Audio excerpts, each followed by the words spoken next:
So fingers crossed, we are live. Hopefully, um, everything goes all right. Again, I'm not the best with this, so you have to bear with me. I'll try and do it so you can actually see what I'm up to. So it's meant to be fishing today. Unfortunately, my van is playing up. So let me see if I can move that a bit that way. Is that better? Yeah, I think that's better. Yeah, unfortunately, my van's playing up. It started it and it's just turned off twice whilst I was driving. So I was meant to be fishing this weekend, but unfortunately, I can't go. Got the van booked in on Monday, so fingers crossed I can get it fixed. So I was doing a bit of Waggler prep, sorting out my box. So here's my box here with all my Waggler bits in. I'll show you these floats. So these ones here, the old ones I used to use at Porth, and it's getting to that sort of time of year now where Waggler's going to play a massive part. And I know I've had quite a few questions sent to me, sort of personal messages as such, about making the Waggler attachments, seeing the guru videos, and sort of perfect screenshot of the Waggler attachment, which is there, if you can see it. A bit of a nightmare with shaking, so if you can see it there. So we've got a from Jonathan Fairhurst, or John Fairhurst. I know he's Jonathan. Morning, Paul. Morning, Jonathan. I hope you are keeping well. And I thought it's frozen today. It's going to be frozen tomorrow. We've got the football later on, so I thought I'd keep you company for an hour and a bit, and then let you crack on with the rest of your day. So I want to talk you through me Wagglers, how I make them, and then answer a few questions if anyone's got any questions. So the biggest thing, starting off with your actual Wagglers, to be honest, I spend an absolute fortune on fishing gear. And since you don't get, depending on the venue, been a lot of F1 fishing, but when you go to Woodlands Thirsk, been there in the winter, Waggler's really, really important there. And in the winter time, I like to stay local and go to Gold. Pole fishing's unbelievable. I had some mint days when they're on your bait and just past your bait. But when it gets really, really cold, a bit like now, obviously without the ice on the water, because you can't, fish a Waggler past your pole line, but your Waggler really comes into its own. So as I was saying, spent quite a bit of money, good friends with William, so he's given me some proper loaded Wagglers for when I go to Porth. But the best ones I found, to be honest, are these Drennan ones. So if I can hold it up there, just so you can see it. So it's a Drennan insert crystal, and it says on it 2 Swan. So 3 gram insert crystal, 2 Swan, and they make them in 3 sizes. So I've got some smaller ones here. If I show you, so some little 2 gram ones there, you'll be able to see that there's no actual bristle attached, and I'll explain that in a minute. So some 2 gram ones, they're nice for woodlands because it's only sort of 3.5 foot deep. And then I've got some slightly bigger ones that, if I can hold them all up at the same bit at the bottom, you'll be able to see that they, if I just get my head out of the way, you'll be able to see they gradually get bigger. So one of the biggest things with your Waggler is when we're pole fishing, we all know the lighter the float possible, the more bites you get within reason to the depth you're fishing in. So what I'm going to say is there's no point in using like a 3B8 float in 6 foot of water because you're never going to catch. But when you're fishing in, say, 2.5, 3 foot, a little 3B8 float can work so much better than, say, a 4B16. So it's about picking the right float for the depth that you're fishing in. With the Waggler, though, it's not really like that, to be honest. And I think this is one of the biggest problems that people have with their Wagglers. So when I first started going to woodlands, normally when I'm fishing a Waggler, I like fishing a heavy flow, quite a lot of shot down the line, because more often than not, I'm fishing in 5 foot plus of water. Whereas there is very shallow. It's a very unique venue, to be honest, where it's only sort of 3.5 foot deep. And when we was fishing the festivals there, I always set up 2 rods. So one with sort of only 3 number 10s down the line, and one with 6 number 9s down the line. Now, 6 number 9s, when it's only 3.5 foot deep, you think, no, that's way too much. But you wouldn't believe the difference using or having more shot down the line compared to not a lot shot down the line. And I would say twice. So if I had 10 matches, 2 of the times, 3 number 10s would be best down the line. When that's sort of no wind, flat, literally flat calm, so you're only fishing for little roach and little skimmers. But I would say more often than not, having a float that takes a lot of shot down the line is 1,000 times better. So with me, bristles here, you'll be able to see. So I just want to give you a rough example. So just say you've dotted your float down to an absolute pinprick. When you not got a lot of shot down the line, almost all your bites will just be like that, and then you strike and they're on. Even days when it's flat calm, talking about woodlands, so I'd always have my 2 rod set up. One, because of breakages, you know, you're only fishing 015 main line, because the lighter the line, basically the easier it is to sink your line and stop your float moving. When you start to, you know, use heavier line than that, it gets really, really difficult to be able to actually sink your line. And that's one of the biggest problems when you're waggler fishing. If you've got a big bow in your line, it's dragging your float through and you just won't get any bites, or not as many bites. But when you're fishing with sort of 6 number 9s down your line, even when it's only sort of 3.5 foot deep, your float will be shotted like this. And don't get me wrong, you'll still get a fair few bites where the float just sails under, you strike and they're on. But the difference of how many bites you get where your float's literally dotted to a pimple and it just rises up and you strike and they're on. And it's one thing that I learned at Woodlands when everyone's fishing a waggler, and the amount of more bites you're getting. And I think almost everyone thinks he must be fishing lighter. It's the complete opposite, in the fact that you're fishing a lot cruder than everyone else. So in terms of having the shot down the line, this is where making your attachments is so important. So if you buy a waggler, for argument's sake, I've got one down here. So obviously it's not the right float, but it's a loaded version.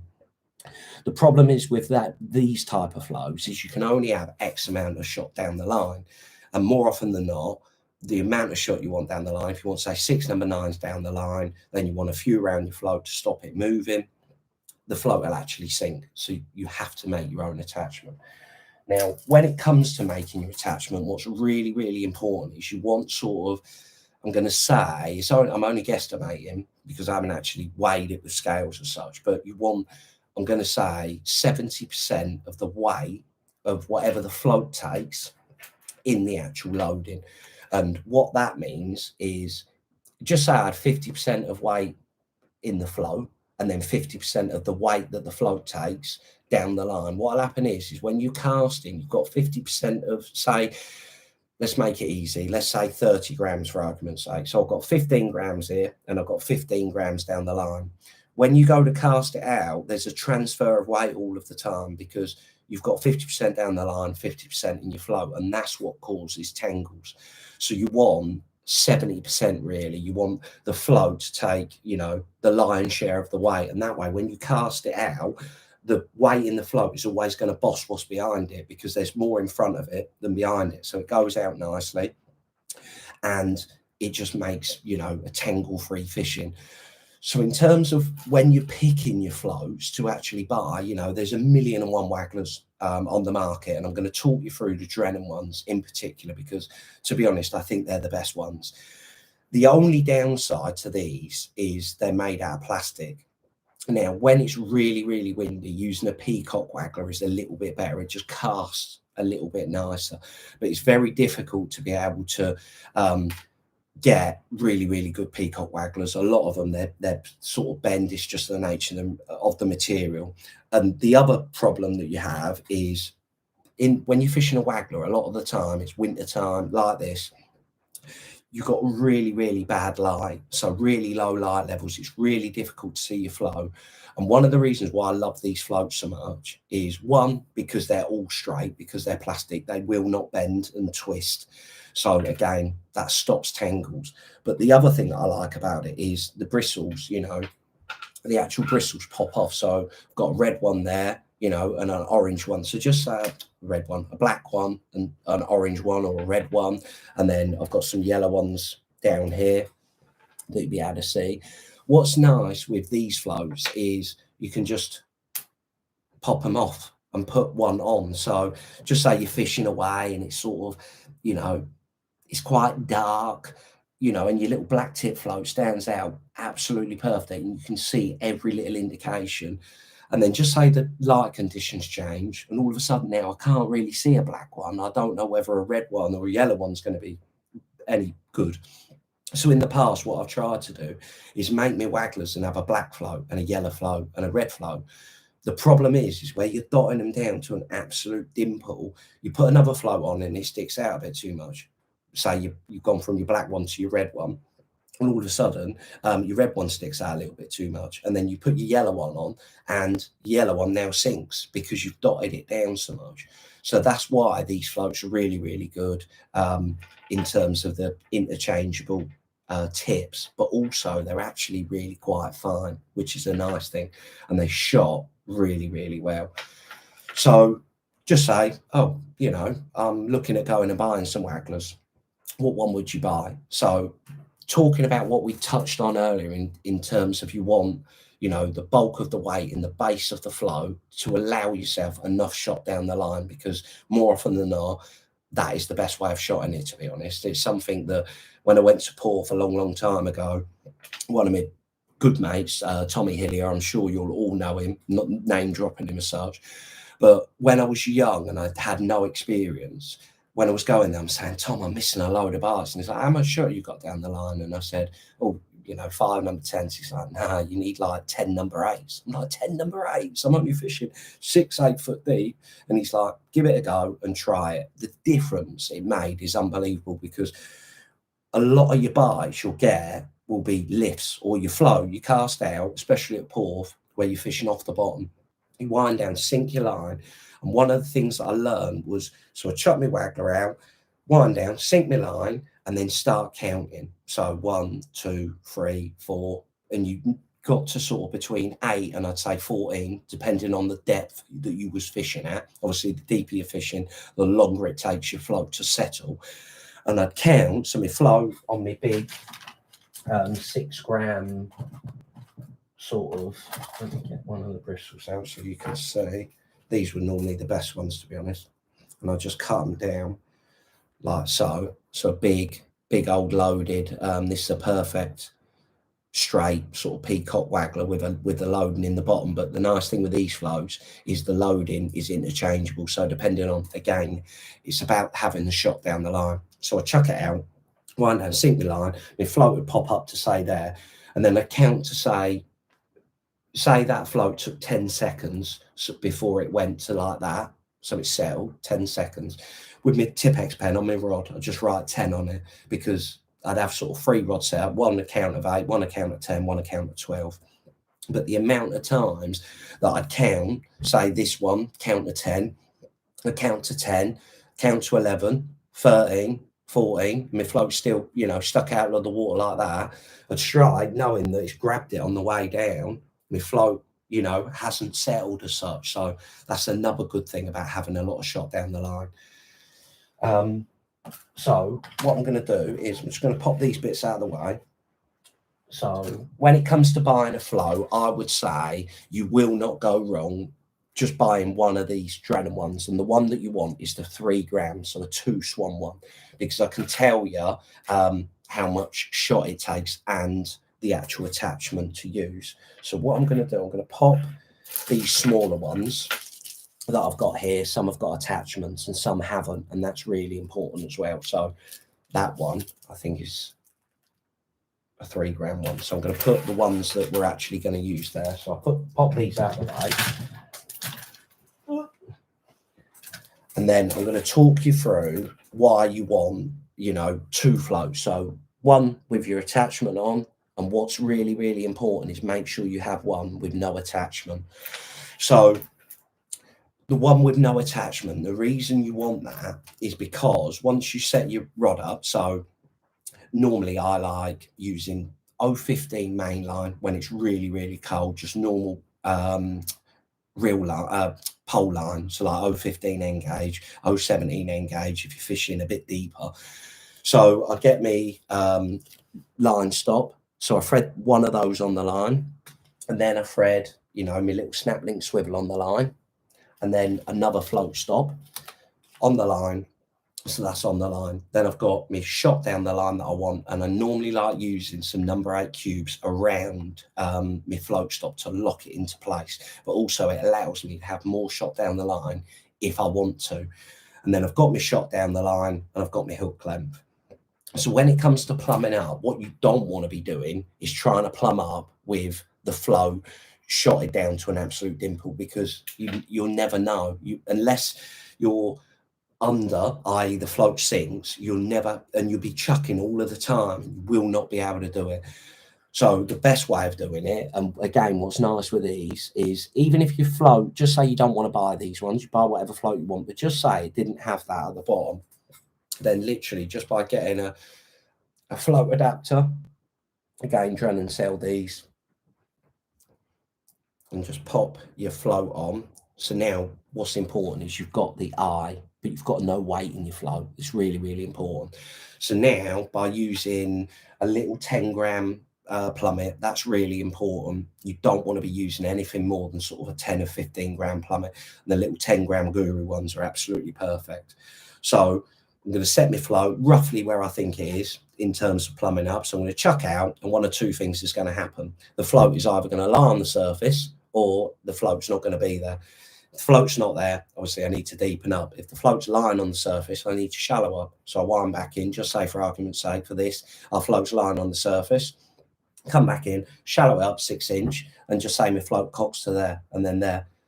It's very easy because the float is really, really buoyant, as in there's, nowhere near enough weight down your rig to be able to, set your flow. It stick out literally like a beacon just stuck out of the water, and then from there just take another 3 inches off and you're down to there. Then as long as I got it near enough, I'm not worried about trying to plumb up. It's just to be able to see me, the tip of my float, how I want it shotted. If it's there, it's absolutely fine. If it's there, it's absolutely fine. Then I wind in, hook on me little bit on the rod, and then go down my rod as such. My Waggler will be like that on my line, and then I lay the Waggler like so, not with a big massive bend in the rod. So just try and wind it so it's just under tension, no bend in your rod tip. And then I fold my float next to my rod, tip X pen, and just mark it. And then excuse me, I can clip on the one that's actually shotted, offer it up as such. So then I know, how far over depth do I want to fish. When it's calm, 2-3 inches, but when it's windy, and again, this is where having a lot of shot down your line is really, really important. You can easily fish with sort of 10-12 inches over depth. It's just making sure that your shot down the line is not on the bottom. And then I can just offer it up as such, depending on how far over depth I want to fish. And then again, the nice thing about, with me bristle as such is, depending on what light levels, what the light is. If it's all white water, that's the ideal one, to be honest, because just a black flow, again, or all dark water. And then you can use a red or a yellow tip. One thing I will say is, I'm personally a big fan of black or red, but using a yellow tip flow, the difference it can make, especially in the winter time, it just glows up and stands out really, really well. So it's important to have all three. So in terms of our 3-gram Waggler, you've got your Waggler now, you want to make your attachment. Now, personally, these ones are so simple. So here I've just got my little bits box as such. I'm not going to turn it up too much so it'll all fall on the floor. But in here, if I pop the lid down, you'll be able to see. So then I've got, like all my different shots, and then in the bottom I've just got a few attachments, some rig rings, and obviously my float adapters to be able to make our Wagglers. Now with this flow, it takes the best loading I've found, to be honest. And again, this is where, when you're making them, I'll explain this flow, and then I'll explain, if you wanted to make a loading from scratch in terms of having the shot down the line, how do you go about it? So with this flow, to make your attachment, you want an SSG and you want a treble A. That's it. That's all the shot you want for this flow. And that will allow you more than enough shot in around the flow and down the line. But just say you want to make a flow from scratch and you want to make your own attachment. So first thing what I would do is put the shot down the line that I want. So just thread me float on the line. But what's important when you're doing this is make sure, if you're going to make it, that you put your whatever snap link swivel you like using on your line as such, like so.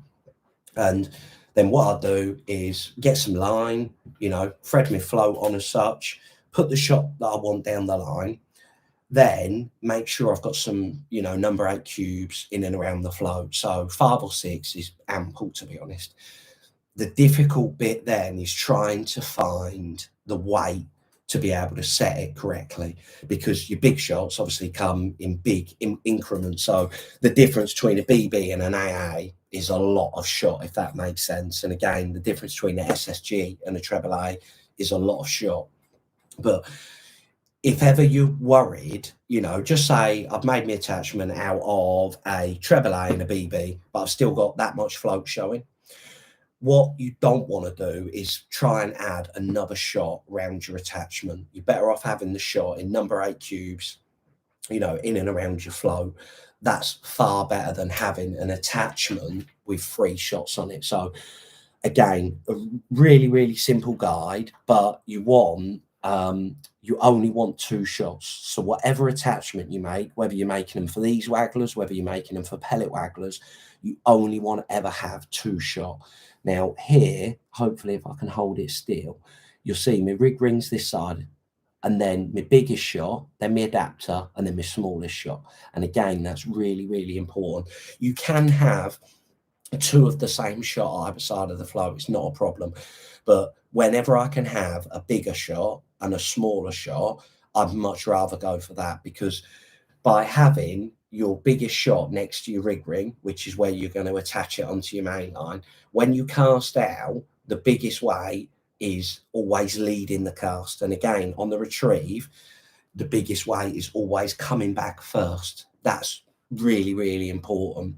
If you try putting it the other way around, it just doesn't cast as well, because it's just twisting. The biggest weight is trying to go forward and your rig ring's behind it. So a little thing there, but make sure your biggest shot is always next to the rig ring.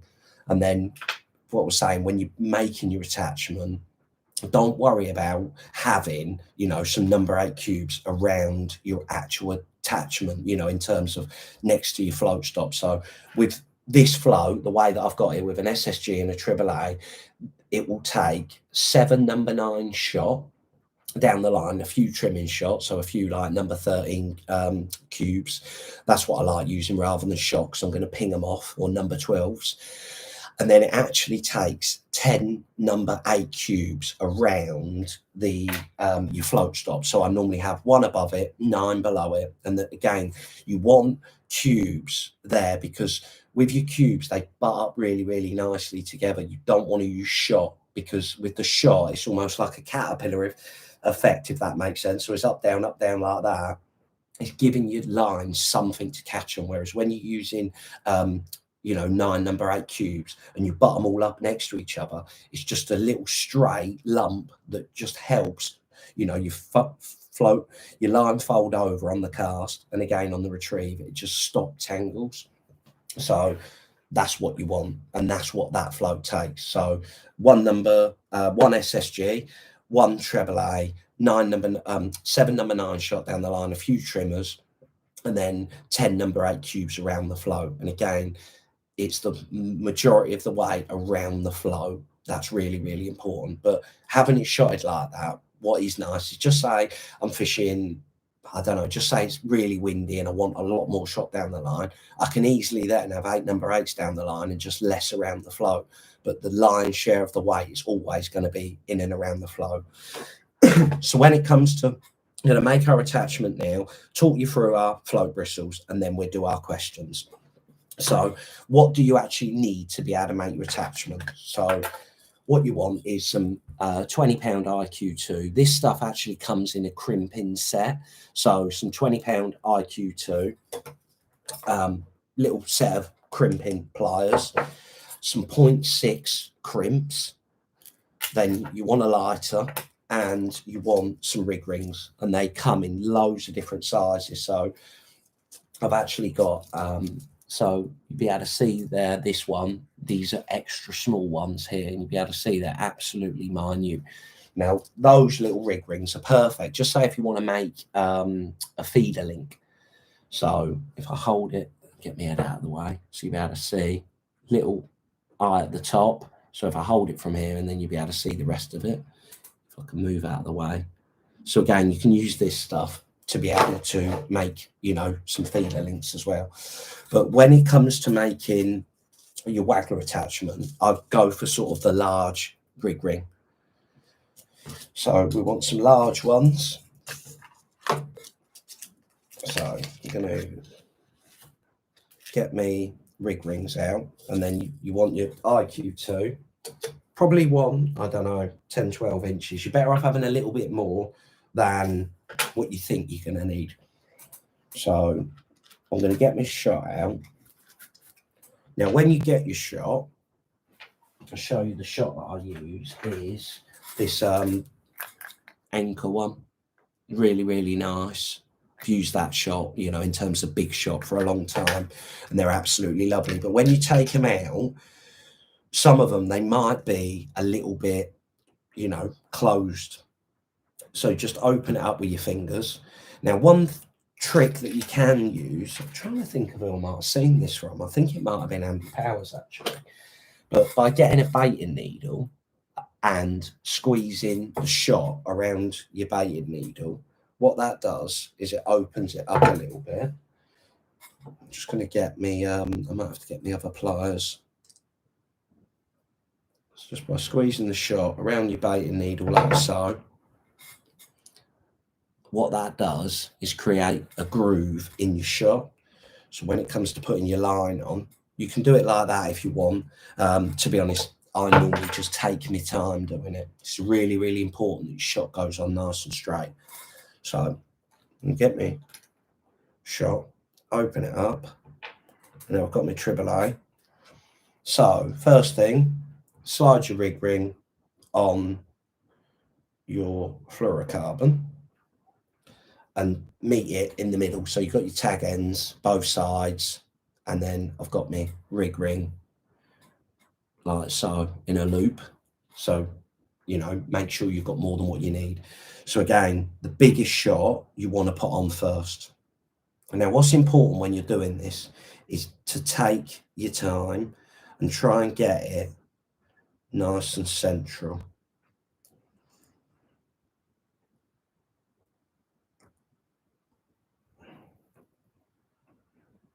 So I just nip it on with my teeth to start with, just because it can take a few times to be able to do it. You want to make sure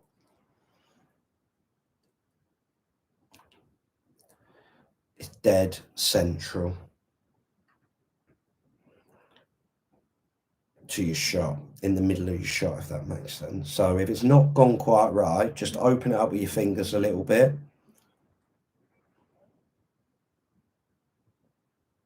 and pop it back on. So that one, it's going to be really, really difficult to be able to show you on this camera. So if I move the tag ends out of the way. So my rig ring is perfectly in the middle of my shot. So once I'm happy with it, then I just my pliers.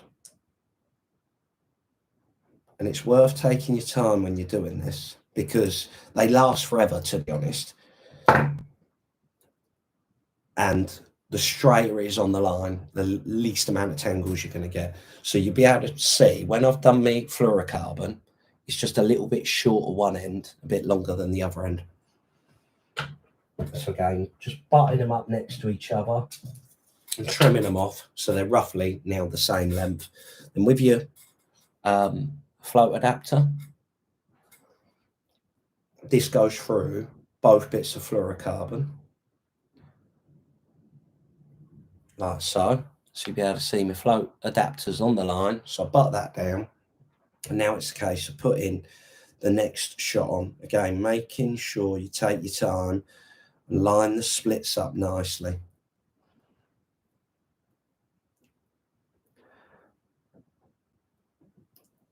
So there you'll be able to see perfectly straight. So again now with my pliers, just make sure. The thing is with your £20 fluorocarbon, it's very, very thick. And then once you've got your shot on like so, so just take your time when you're doing it. There's no rush. And take your crimps out, and it's a double barrel crimp, so you've got like, trying to think of the best way of explaining it. But your line goes through like so. If you can see, might be better next to me, in front of my forehead. And then slide that down like so. And then on your crimping tool, you'll be able to see there's two slots. So you, on one side it says small, an S, and then the other side it says L. And with these ones, you want, it's the small version. So make sure when you, I've done this a lot to be honest, but make sure that when you look down it, that your crimp is actually in where it should be, if that makes sense. So sometimes when you put it in, it's not in at the bottom, it'd be in at the top and not in at the bottom. And then just by holding the line, you'll be able to see I can actually, my crimp's in my pliers, but it's not tight yet, so I can slide it down nice and tight and give it a good squeeze. And then you just got to pull it out like so. So now my crimp is on my line like so. And then when you trim it off, you want to leave roughly about a centimetre of your fluorocarbon. So there you'll be able to see.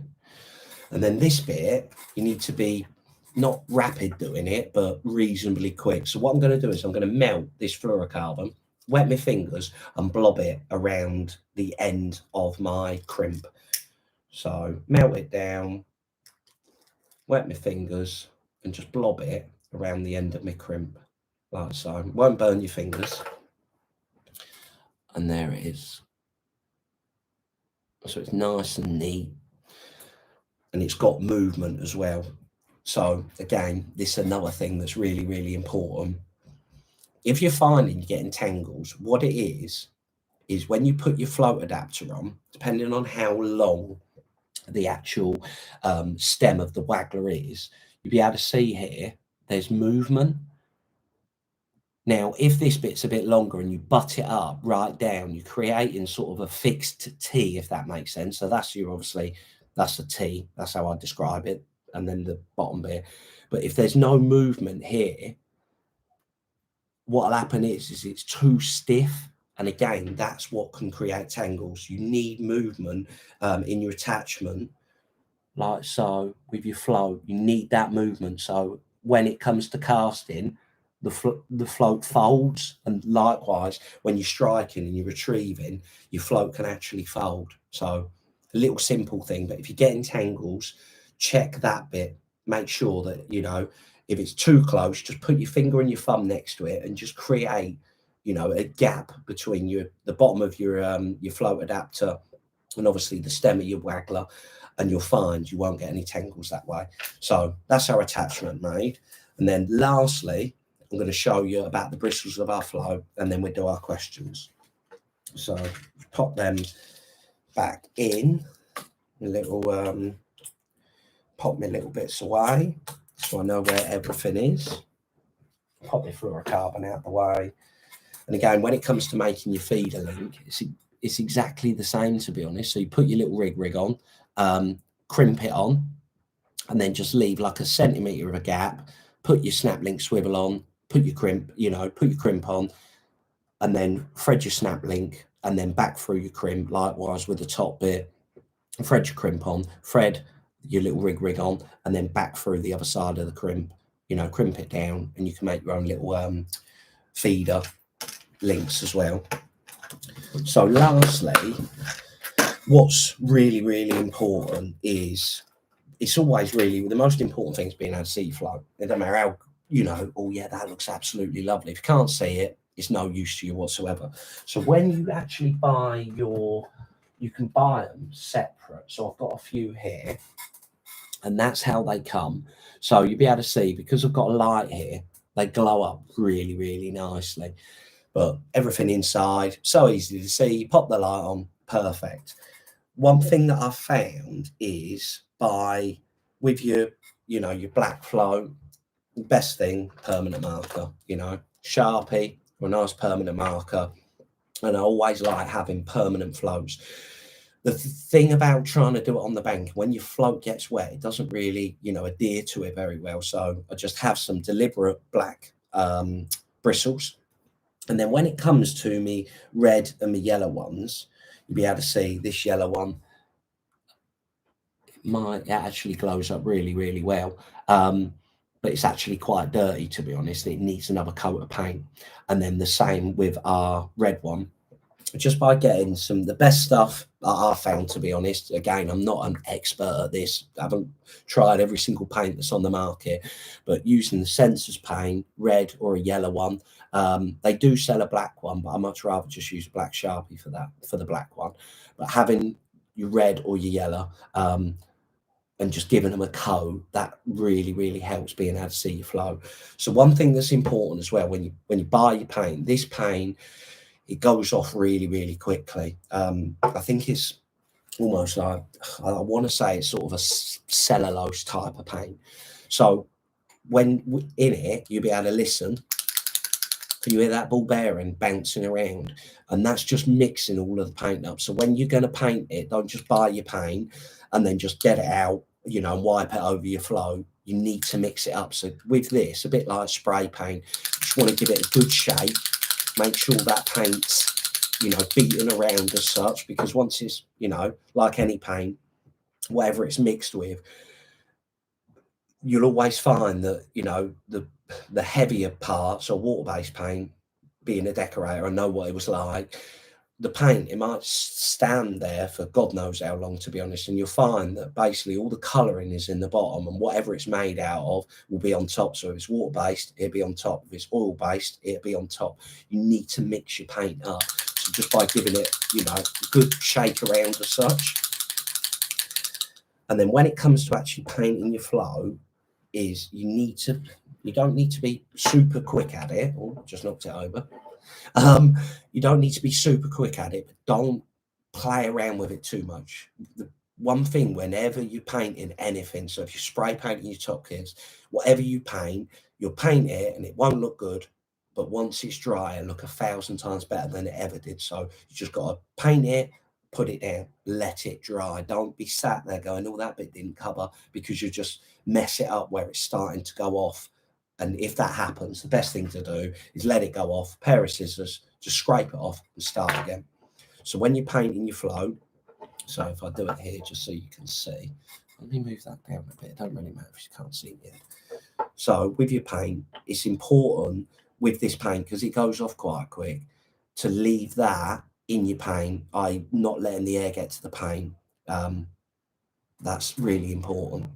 So I would just give it a dunk like so, lift it out, go from the bottom up, bottom up, bottom up. Put that back in as soon as possible. Now with this, with all your paint, you just got to twist your fingers a little bit. It won't take long. It'll only take, just make sure again that that's back in, and just leave, twist it around in your fingers for 30-40 seconds, and it will start to go off as such. So I'll just move our screen back up. Normally what I've got is my little, I'm going to grab them. I've been looking for them. I need these. So 1 second. So these are my little pair of pliers that I do everything with, to be honest. You can just get them from Hobbycraft, and they're so cheap. But literally just by, because obviously I don't want to be touching this paint, so just by holding it and then in my polystyrene like so, and just let it dry now, let it go off. And you can do that with your red floats and your yellow floats. And then what we're saying, just with my black ones, if they're looking a bit discoloured, not looking very nice, just give it another coat. So that is our sort of Waggler attachments, all the bits that you need. And hopefully that's giving you a few little tips when it comes to making your own Wagglers. So I'm going to pop this stuff out of the way, and then we can do a few questions if you've got any. Have a sip of my juice.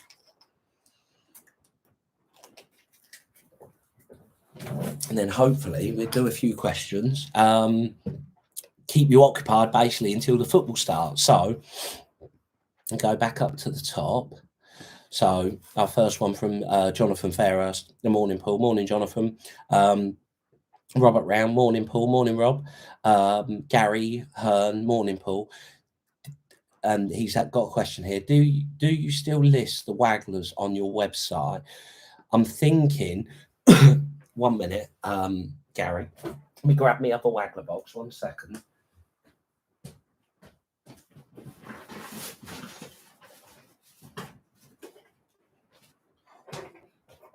So 1 second.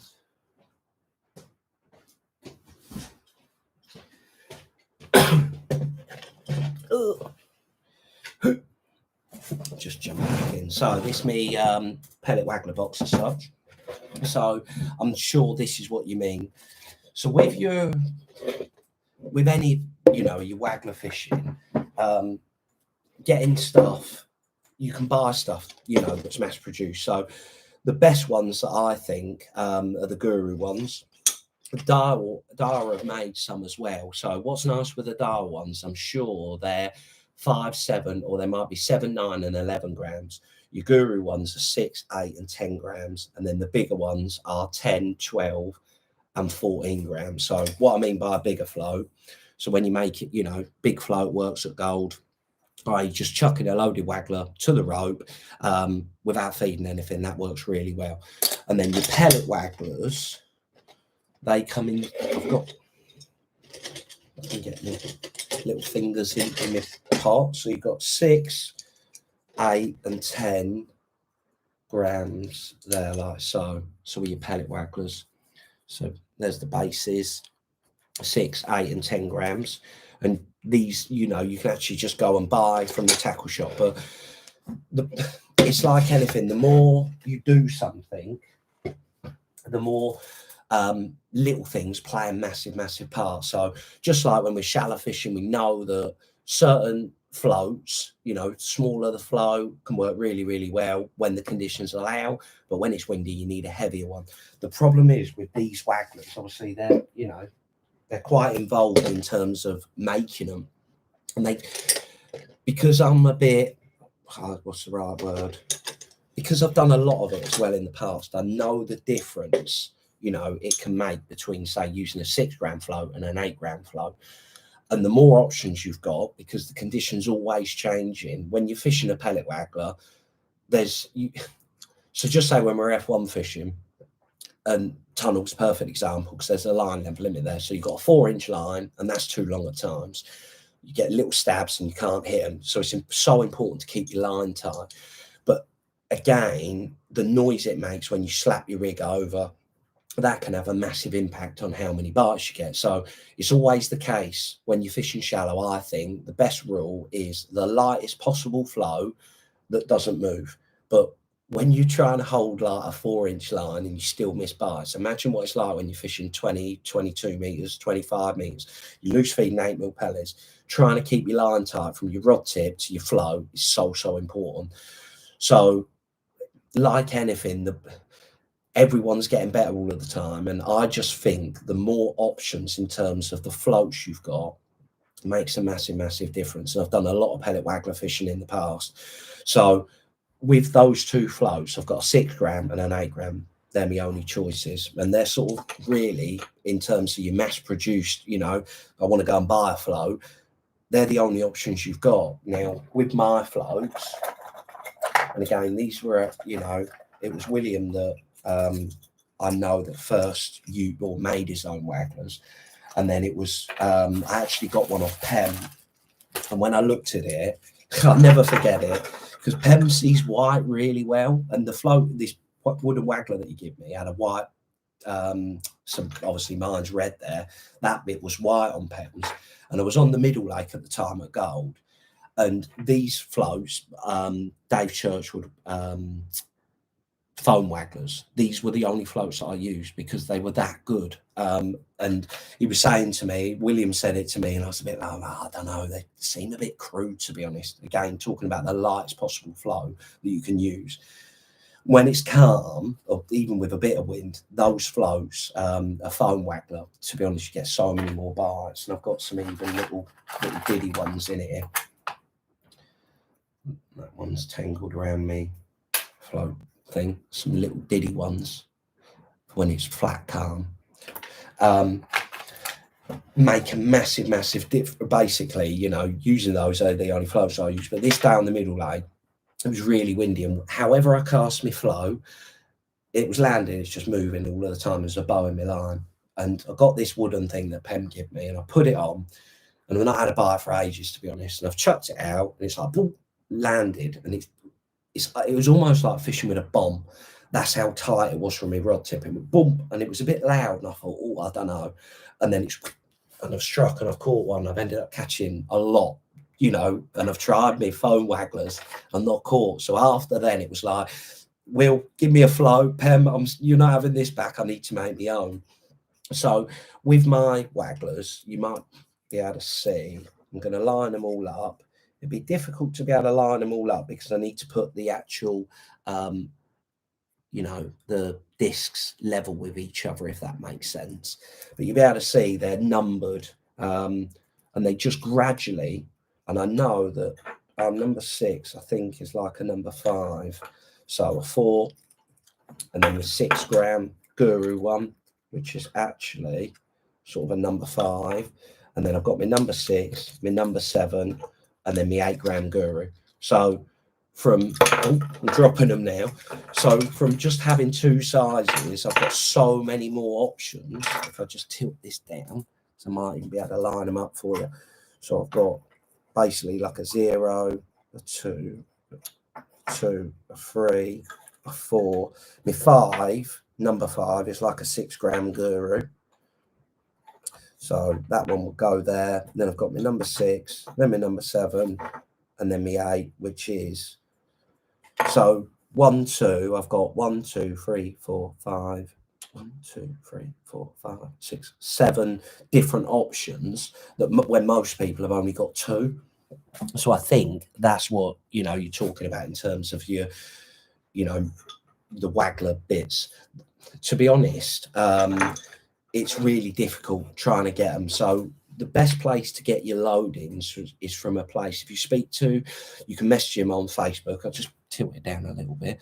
You can message him on Facebook. He's an absolutely lovely lad. He's from DJK Tackle, and his name's Kevin Leach. And if you message Kevin, he'll be able to send you the loadings. And the loading that you want is a 12 gram one. There's loads of different loadings on there, but you want a 12 gram one. So when you go, I'm guessing Gary's from the Match Focus website, there's a video on there in terms of how to actually make each different flow. So just to give you a rough example, you know, the difference between, I'm going to try my best to be able to show you.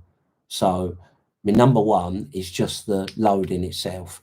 And my number 2 is the loading and the smallest disc it comes with. And then my number 3 is the loading, you know, plus the medium disc. And then my number 4 is the loading plus my small and my medium disc. Then my number 5 is the loading plus the biggest disc.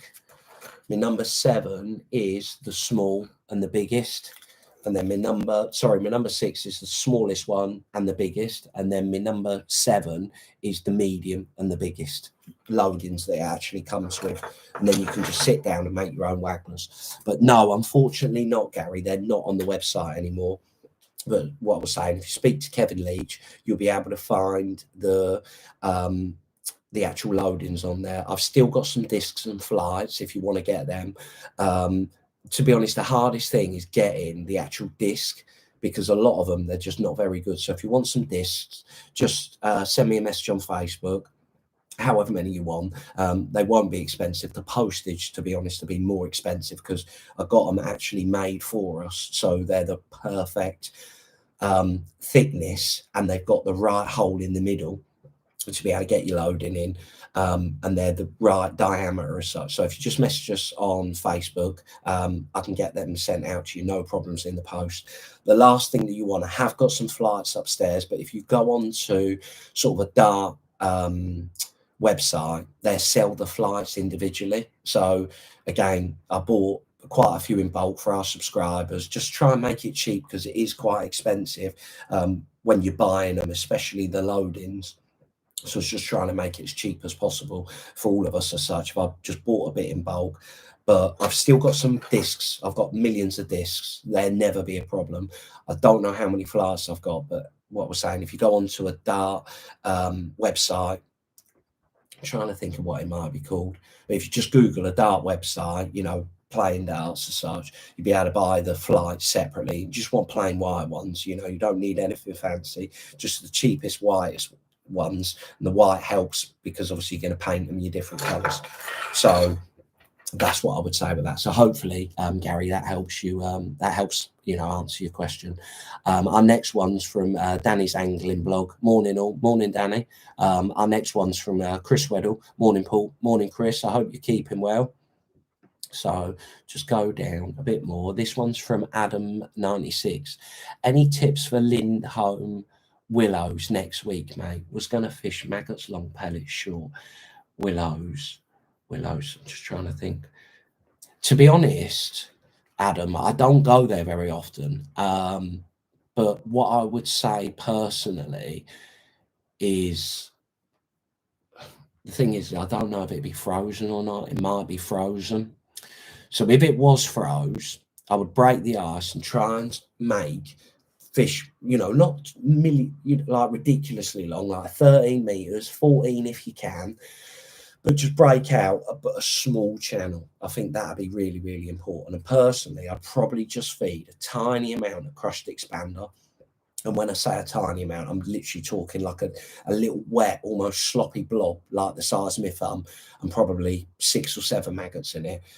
But when you break your ice, don't make a massive channel. You can have an open water in front of you where you're netting your fish, but you want to keep as much of the ice there as possible and fish right up next to the ice. Maybe feed, you know, 8-inch back from the ice with your little pole pot, and I just tap a few maggots in. If it wasn't frozen, I might start short on pellets. I'd probably just start short on pellets and see if I get a bite. You might not.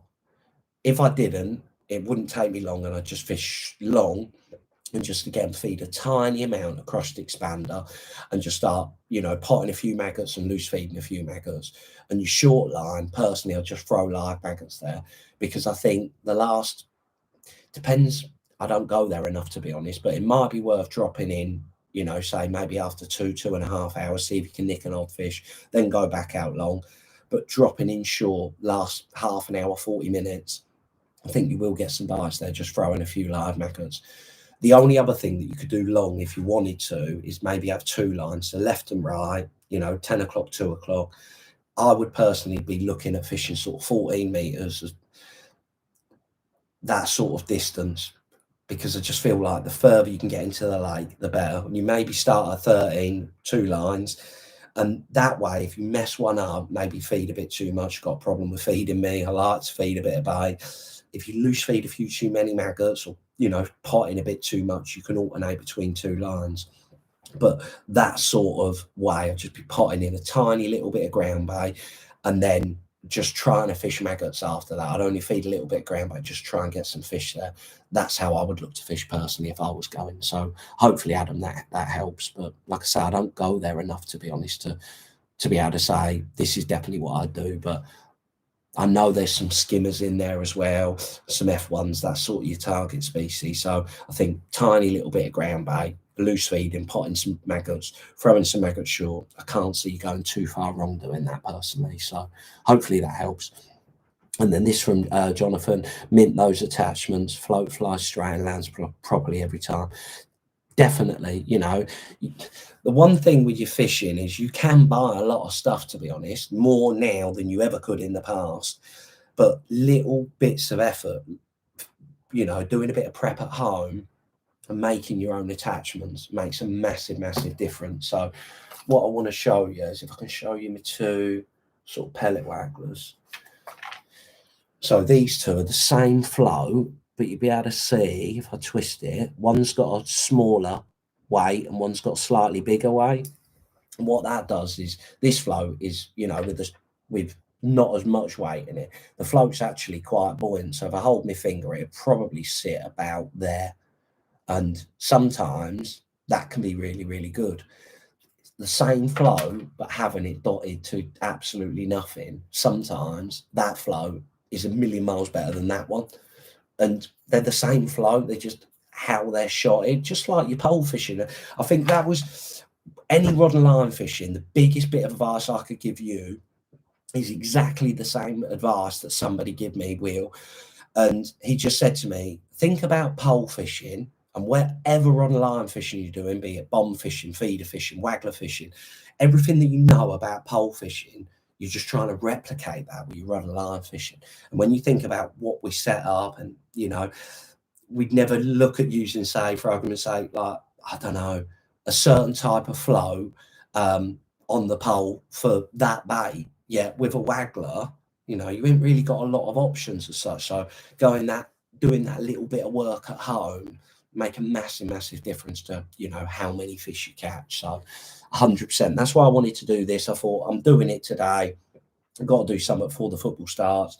I know my waggler stuff is gonna be starting to play a part. So just tying a couple more attachments, just repainting my floats, getting it all nice and sorted. I'm going to do my reels a little bit later and just go down the garden, just, you know, cover them, put some new line in it, make sure that they're covered in washing up liquid, let it dry, go back out, you know, wash it all off, put some more on. So that way, when I go out and I'm fishing, I just chuck my float, wind down, flick my rod tip, and my line just goes, and it just sinks immediately. And all of that, doing all of this stuff at home and making sure that your line sinks. When you're fishing, you catch more because of everything that you've done. You know, just a little bit of care and attention, you're always going to catch some more fish. So I think this bit, you know, doing this bit, I really like it. Normally, if I wasn't, you know, having a chat with you guys, I'd be sat here with my iPod on, bit of probably chasing status at the moment. I'm absolutely into that. I just start raving away, and, you know, listen to my album once or twice. I mean, you know, living my best life, if that makes sense, in my mind anyway. I'm having a right good time of it. And I look back down and I think, I'm absolutely perfectly ready for my match. And yeah, we've still got to draw well as such, but I know that I've given it everything so that if I do draw that, you know, that good peg, I can make the most of it, and I've got my options. So anyway, that's me. So on to our next one. This one's from Andy B. Morning, fella. Hope you're keeping well, nice and warm. Yes, the radiator is just there. It's absolutely perfect. My van couldn't have decided that it wasn't happy. Any better weekend, to be fair. Although I do like fishing in the ice. There is something really nice about, you know, sat there waiting. And more often than not, there's not a lot of wind. It almost always seems to be white water. So you've got your little black tip float, and you sat there and you're not had a bite. And then all of a sudden the float in there and you strike, and it's like, oh, I got one, you know, and then he's trying to navigate the ice and trying to net it. And it's just, there's something about it I do normally really enjoy it. I used to love it when it was bloodworm fishing, because you go there absolutely freezing cold, take all your stuff off. So you've got your t-shirt, chest waders on, spend God knows how long breaking the ice, get your pole, literally plumb up one rig, normally a nice little light black tip float, get your joker out of your paper and just literally pour it into the lake, neat joker, feed it, sort of dry yourself down a little bit, put all your clothes back on, go for a wander, go back to the cafe at Gold, have a chat with everyone, looking out the window to see if anyone's caught anything. And more often than not, you go back with sort of like halfway through the match, depending on how it was fishing. More often than not, it was the last 2 hours, hour to go, and just go out there, wait, and then eventually your float would go under, you'd strike, ship back in, have a little roach or a skimmer or something on, and then you chip out, and for the last however long it was like your float was overshotted. And get your float, obviously not a pellet waggler, lay your rig in, just settle up and just go vroom, like it was overshotted every single chuck, and it really enjoyable. I do miss those days we're absolute nutters, but I do miss those days. So our next question, this is from Tim Lynch. Hi Paul, any tips on icebreakers and breaking ice? That was sort of perfect, weren't it? So what I will say is it's actually upstairs, because my mate John Cook, he's looked for his icebreaker, he can't find it, he knows that I'm not fishing, so he's going to come round later and actually grab mine. But the biggest thing, do you know what, I'm going to go and get it, because I think I'm not going to be able to explain it too good. So literally give me 30 seconds.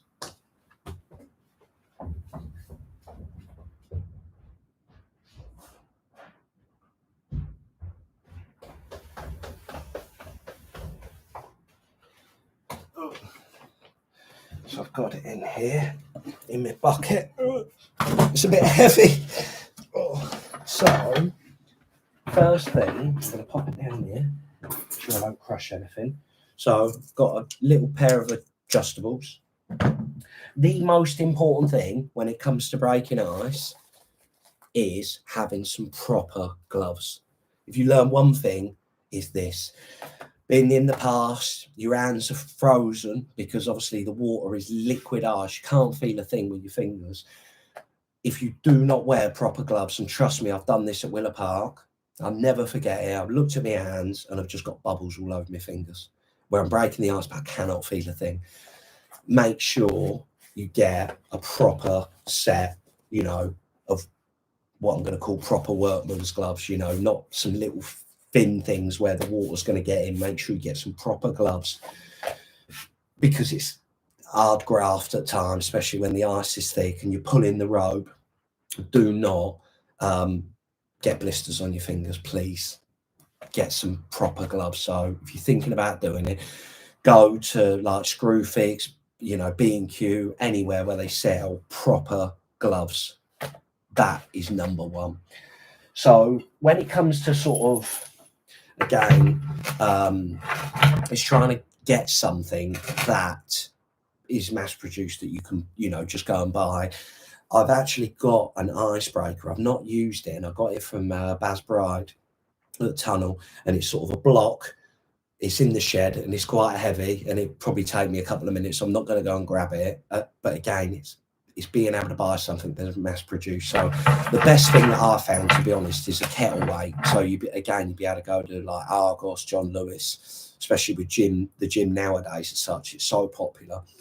And it won't come like this. It'll have sort of rubber wrapped around it, because not made for breaking ice, made for lifting. No, I'm not keen on stuff like that. I like an easy life. But if you cut the rubber off of it, you want it basically a big dense weight at the bottom, and they come in different sizes. So this one's 3 kilos. I've got another one that's 5 kilos. The problem is with the 5 kilo one, 5 foot at best, not the biggest, and I definitely am the strongest. So that one I can throw, you know, as best, to be honest. That's sort of almost my limit. But I've got one that's a bit bigger if the ice is really, really thick. And then what you want is a small chain, you know, not something that's too thick, because that's the bit that you're actually sawing the ice with. What you want is this to go through the ice. What's nice with this kettle weight is because it's bigger here, it actually, when you're pulling it, if you use something that's too small and just round with a chain, go through the ice. But when you're trying to saw the ice with your chain, this will actually pop back out of the ice. So the nice thing with this kettle weight, because it's got this bit on it, it actually sort of like, you imagine the ice is here. Once you sawed it a bit, with it like that, it'll come up and it'll actually stop, you know, so you can really give it a good pull, because you're trying to saw it with your chain. Whereas with that, like the ice is here, it dunks the ice, and you like, and it goes boom, hits the ice, and then you drop it down, pull it again nice and hard. So your chain is quite important. You don't want something that's too thick. Likewise, you don't want something too thin that's going to snap. So just trying to find a nice chain. Then the next bit is obviously attaching your rope to your chain. Now, in the past, I made the mistake of buying a rope that basically had stretch in it. So I'm trying to saw it, and all my effort is being absorbed by the rope. The rope's doing that all of the time. So on the end result, you know, where I'm trying to soar, all my energy is being transferred into the rope. So you want this type of rope, basically a rope where there's no stretch in it. That's really, really important. And then obviously having it long enough, you know, for you to be able to chuck it out. So you could measure it if you want. I personally don't measure it. If it means that I'm fishing halfway down the section through the ice, so be it as such. I think distance is important. The next thing that's really, really important is something that I learned the hard way, and I think all of us do. Again, that was on the Middle Lake at Gold. And I've broken out when I first started, you know, fishing through the ice, probably my first time fishing through the ice. It was Darren Davis, actually. I'll never forget it. And he's come up to me and gone, "Paul, your peg looks amazing, but you won't get by." And I'm like, "What do you mean I won't get by?" He's like, "Well, you've just taken all of the ice away. You've made it so that you've just got the perfect, you know, massive area where, yeah, it looks mint, you know, absolutely perfect rectangle. You will not get a bite." And he was right. I never had a bite because basically I've just taken all the ice away. The most important thing is leaving as much of the ice there as possible. So again, when it comes to your weight, if you've thrown it and it's gone a bit too, you know, far, walk away, walk that way to try and get it back into your channel. Try not to break the ice too far. So when it comes to throwing it, once you've broken your first hole, when you're throwing it again, go closer rather than wider. And then you can always just chip away at it, if that makes sense. The other thing is, again, and I've done this in the past, depending on how thick the ice is, if it's quite thick, don't break in front of you to start with. Because what will happen is you try and saw it through. So I've broken out to say, you know, where I can. And I've chipped away at it. So I've got a big area in front of me, say top 4 out, that's all just broken up bits of ice. The mistake that I've made in the past when I've done this, so I swing the icebreaker out, saw back a bit, and then pops out. I've got to drag it all across the ice. Then it goes bomb in the water. I've got to drag it all through the water, throw it out, bounces. So I've got to re-throw it, bring it back in. Where's it going to fall? Straight back in that hole every single time. And just the physical bit of dragging out of that hole that you've broken at the very start, that's taking all your energy away. You know, we've all got X amount of energy. We can only throw it and do it for so long. So again, having a partner, you know, where maybe you can take it in turns, go to your peg, do your peg, and then go to his peg and do his peg.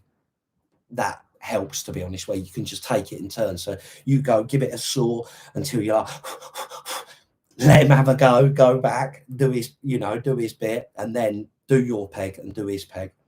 One thing I will say as well is having chest waders.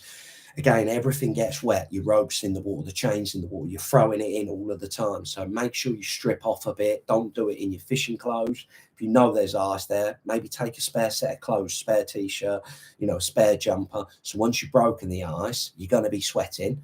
That way you have a change of clothes, take t-shirt off, it's just steam's pouring out everywhere. But there's nothing worse, because the second all of that body sweat as such, it's all in your clothes plus a bit of water, when your body temperature comes back to normal now, you're sat in damp stuff and you're just going to start shivering. So make sure, change your clothes. If you've got a set of chest waders, take those, make sure you strip off, do it, you know, as a pair. If you can't, then tie your rope to something behind you, you know, something that's not going to move. That will really help. Even if you just like, I've got that bucket that I take it with me. So if I haven't got anyone, and just imagine I've got nowhere to tie my rope to, I could tie it to my seat box. I don't really want to do that. What I can do is fill the bucket up with water and just tie my knot to it. And that way, yeah, it might pull the bucket a bit, but I'm not gonna throw it, and I've got no rope to pull back because I've basically slung the whole thing in the lake. So that's what I will say. Just take your time, try and create as small a channel as possible, but make sure you look after yourself. Good pair of gloves. Make sure you take a set, you know, a complete change of clothes. There's nothing worse. When you get cold, that's it, it's game over. And you will, when you're doing it, you'll feel like you're in Barbados because you're sweating, you know. But the second you're actually starting a fish and you've got anything damp, second you get cold, once that starts. So that's the tips that I would give you. So hopefully that helps you, Tim. And then this from the better half me, Jodie Andrews, my lover. What does everyone think the football score will be tonight? As long as we win, I don't care what the score is. I'm going to go for 2-1 England. That's what I'm going to say. So, yes. Our next one, and she's been shopping today. She's been Costco. She absolutely loves that place. I'm glad, not with me. I'm like, where do we need to go? There, till done. Jo is sort of a holiday when she goes there. So I know she's had a great time today. She's in Bristol. So our next one's from Marcus Commons Angling. Didn't fancy breaking the ice today. No, I didn't, to be honest. I'd rather have gone fishing though than have my van, but it's going in Monday, so fingers crossed. It when you take your van to a mechanic, you know it's never going to be cheap, do you? But it's one of those, like, you need it, don't you? So one thing that you take for granted all of the time, it's just going to be there whenever you need it. So yeah, looking forward to getting me my Vansters back. So this one's from Eddie. Morning, Paul. I might have missed this, but how do you attach the floats to your main line? So I've got bits and bobs everywhere. So with me, so exactly the same way as you normally do it. Again, you want try and keep everything as neat and as small as possible. Don't use massive float stops that you don't need to. Don't use, oversized swivels when you don't need to. These ones I've got in a little packet. I think there it is there. So they're a size small, super tight line stop. So I just put one of those on my line, and then my snap link swivel. I'm sure I attached it to my float. So then my little snap link swivel, if I can hold it, Shaky Stevens. So then I slide my snap link swivel on the line, then one more float stop, no more than that, because I'm going to be putting, number 8 cubes, one above it, and then, 5 or 6 with the float that I spoke about, the 3 gram one. It's going to have 9 number 8s below it. So I don't need 3 or 4 float stops. I'd much rather do it with shot, to be honest. And that's it. That's how I always attach it. If you wanted to, you could just use the shot and do away with the float stops. But to be honest, I've always used the float stops, and they're not big, they're tiny. And that's it, basically. That's how I always attach any Waggler to my main line. And just use one float stop either side.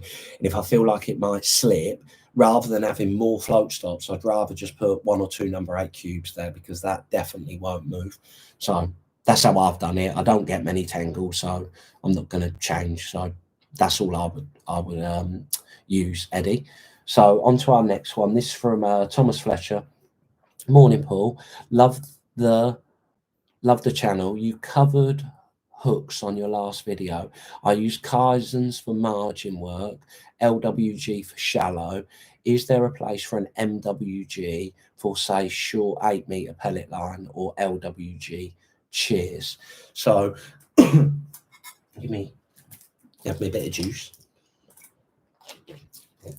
So personally, it all comes down to the main line that you want to use, to be honest.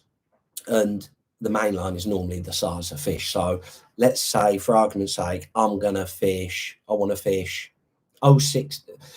For a super LWG, the limit for that hook, I would say, for an eyed hook in a 16, which is sort of the biggest one I'm ever going to use, to be honest, is 0.16. That's the limit for what I would say is that hook, the size of the eye.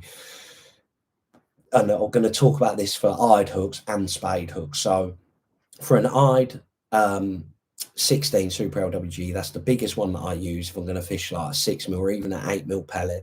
The maximum line I will tie that hook to is 0.16. So if I want to start fishing 0.18 and 0.20, 0.18 I normally fish an 18 super MWG, and that's more for 6 mils when I'm bagging for carp, I think 018 and a 16 and an 18, 018 and an 18 Super MWG is perfect. That hook is perfect for that diameter line. Any lighter than that, and I think the hook is too heavy, you're better off using a 16 Super LWG. Any heavier than that, and I think the hook, in terms of the size of it, when you start, if you wanted to tie that hook to 020, the thickness of the line, I think is too much for that hook. So then, if you wanted to use 020, then I would use a 16 Super MWG, and that's how I have it, to be honest. So, anything up to 016, an 18 or a 16, so a 20, 18 or a 16 Super LWG, 018, an 18 Super MWG, 020 or 022, 020 really, a 16 Super MWG. If you want to start fishing at 022 hook length, then really you want to step up to a 14 Super MWG. And I think that way you've got the balance, you know, perfect in terms of the line to the hook you're using. So if you stick to that, you won't go wrong. So hopefully, Thomas, that helps you, you know. But yes, definitely I use Super MWGs in 018 and 020, an 18 Super MWG to 018. And if I want to use 020, then I use a 16 Super MWG. So yes, they've definitely got a place in my fishing for my pole fishing.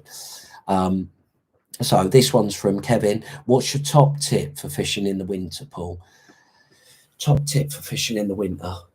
I've got a few, to be honest. So I think the first one is being warm. I think that's the most important thing, because when you're winter fishing, more often than not, it gets better the later, the longer the match goes. So, you know, you've got more chance of it being better with an hour to go than you have with 2 hours to go or 3 hours to go or just starting. It tends to get better, you know, the longer the match goes on. So staying warm is really, really important. I think using solid bristled floats, so small thin tips, and dotting them down, but you've got to be able to see it. So again, touching on that with your float paint, the nice thing with a solid plastic bristled float is your paint adheres to it really, really well. So just giving them a coat of yellow or red.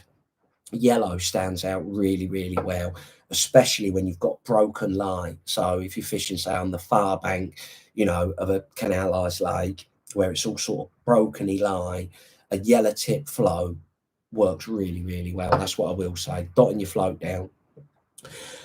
In terms of your feeding, slowly, slowly, you know, it's not summertime anymore. And you've got almost, when I'm fishing in the wintertime, I'm almost trying to say to myself, you know, the first hour or two, if I don't get a bite, it doesn't really matter. You know, I'm not expecting a great deal. I'm not going there feeding a bit of bait thinking, right, I should be getting a bite now, knowing that it's going to get better the latter part of the match.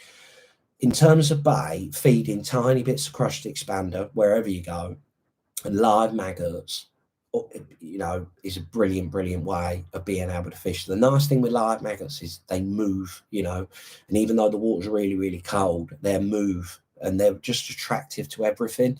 So that's what I will say. Always make sure you take, you know, a little bit of crushed expander. You don't need a lot of ground bait at this time of the year. And dampen it right off so it's almost like a slop just before it goes to a slop. Feed tiny little bits, live maggots, take a few fluoro pinkies, a single fluoro pinky and a live maggot. That can be brilliant. Dobbing can play a big part at this time of the year if bread's allowed, especially on a canalised lake. But don't pin all your hopes on it. I think bread is brilliant when you're on some fish. So if you're on a few fish, you know, dobbing bread can be really, really good. If you're not on many fish, you will not get a bite. So don't waste time doing it as well. And I think the other thing is, especially on your canalised lakes, is that 40 minutes, half an hour, you know, the weights, when I used to fish the Tunnel Balm teams of 4, you know, 20, 30 pound was a mega weight for good points. And the amount of times with 40 minutes to go, I've got not a lot, you know, 5, 6, 7, 8, maybe 10 pound. And then the last half hour, you know, be it short or at the bottom of the far slope, but in the deep water, I'm there trying. The longer it goes on, the more I'm concentrating, the more I'm trying, because I know with half hour, 40 minutes to go, it can all change. And I go in and catch 5 or 6 down the middle, where other people might only caught 2 or 3, and all of a sudden, I'm, especially in a points match, a team match as such, them extra few points, and it's always that last half hour, that last 40 minutes, even the last 15 minutes. It can be a rock hard day. You've only caught, say, 5, 6 fish up until that point. With 15 minutes to go, you catch 3 or 4 fish when other people only catch 2. And, that's what I will say. So never give up. Know that the longer the match goes on, the more chance you've got of it getting good. So just go steady, steady, steady. You don't want to blow it before you get to that point. And I always think the fish will have a feed at some point. So don't feed too much. They feed when they want to feed, basically. I always think to myself, they've got 24 hours to eat. We've got 5 hours to catch them. So it's just hoping that they want to feed, during our match times. And when I first started F1 fishing, the amount of times this happened, which was sort of almost every single time. So the buggy had come up, you'd weigh in, more often than not in the winter. There's not a lot to weigh in.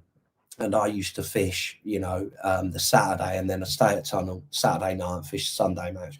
So I'd weigh my fish in, put them in, they'd call me way out, put my fish back, and I'd get straight on my seat box, ship out to top 5, throw some live maggots in, my float, trim up, sit there for 25 seconds, just go, and you just catch one every single chuck, and basically until you couldn't see your flow.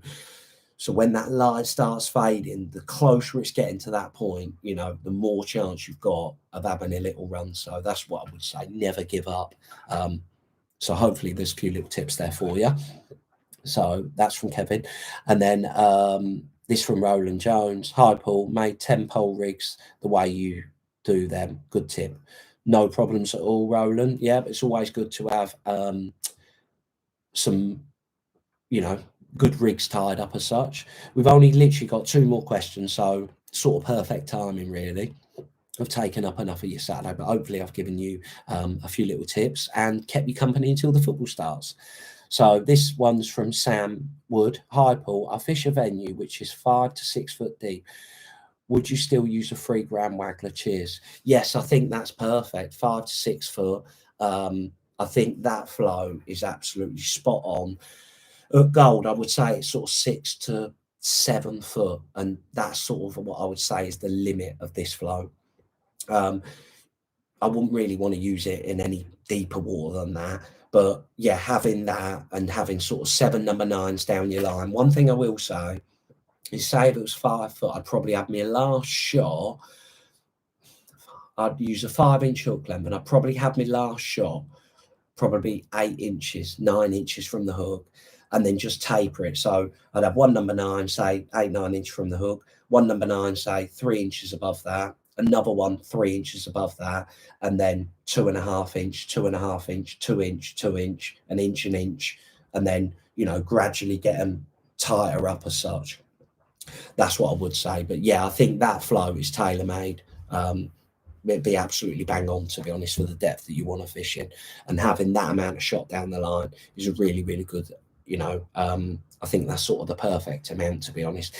5 number 9s, not really enough. If you're starting to get sort of 10, 12 shot, especially, when it's only 5, 6 foot deep, I think that's too many shots. So sort of 7 number 9s, sort of a perfect amount, to be honest. It's still positive enough, but you still get a reasonable slow fall. So our last question is from Andrew Pearson's. Hi, Paul, do you use any heated clothing? If so, are they worth the money? To be honest, Andrew, I've never even tried it. It's something that I did look into, but that was as far as it ever got, to be honest. So I can't really, there's nothing that I can suggest, because I've never used it, to be honest, and I've not looked into it enough to be able to say, well, I've heard this is the best manufacturer. So trying to do a bit of research, really. Maybe put a post on Facebook and ask people. I think that's always a good place. Just do a post on Facebook. Has anyone used heated clothing? And then they say, oh, I've used this one was absolutely perfect for me. Someone else might give not such good feedback, but also people have maybe had it for 2 or 3 years, and that's probably the way that I would go about.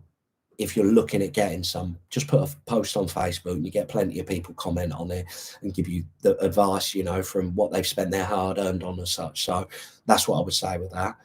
So that's us, an hour and sort of 20 minutes in. Hopefully you've enjoyed it, kept your company for an hour and a bit. Hopefully you've learned a few bits. If there's any, you know, questions that you've got as such, just send them over. You can either use me, Paul Holland account on Facebook, or the Match Focus account on Facebook to send us any questions. There's some more in-depth videos as such on our Match Focus website. So if you want to have a look at that, that is www.matchfocus.co.uk. So if you want to have a look at that, that's our channel. We've been going for quite a while now, about 4 years, just over 4 years. So there's loads of content on there. I've got one more question. I'll answer this one and then I will let you enjoy the rest of your Saturday. So this one's from Matthew Vine. What's the heaviest pole float you'd use in 3 foot of towing water, fishing hard, pellet, spring, summer, before method bomb is better presentation? What's the heaviest pole float you'd use in 3 foot of towing water, fishing hard, pellets? I think, to be honest, when it's like that, Matthew, what I will say is I think you need to be feeding regular and resetting your rig all of the time. So I think in 3 foot, the maximum I'd probably want to use is a 4x14, 4x16. I think the 4x16 would be sort of the limit, where if you're starting to use a 4x18 in that depth, it's just not, it's unbalanced. You've got too much shot down the line.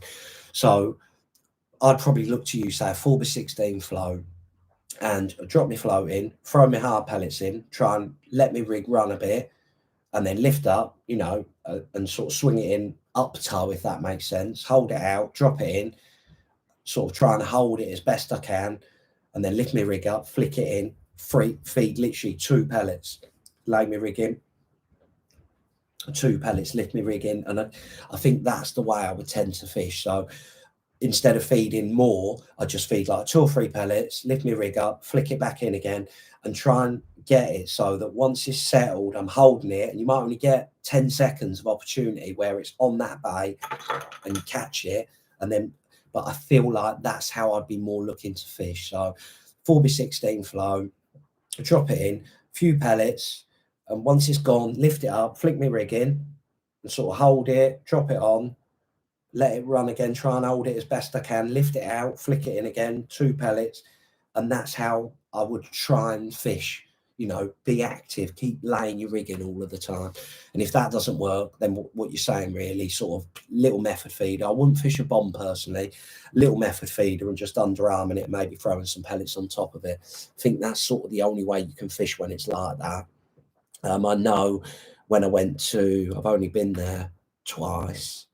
I went to Western Pools, and that was a nightmare. I drew right next to one of those spinners, and it just, whatever float I put in, I just dropped it in. It's just like that all of the time. So when it is moving, you've just got to keep resetting your rig and just feed a tiny amount of bait, but just all of the time, almost as if you're sort of like you're shallow fishing, you know, and letting it go as far as it can. Lift your rig up, flick it in that way, try and hold your flow just above where your bait is, drop it, try and hold it as best you can on your bait, and then just keep doing it, a little bit more bait. And that's sort of the only real way you can fish in terms of your pole fishing.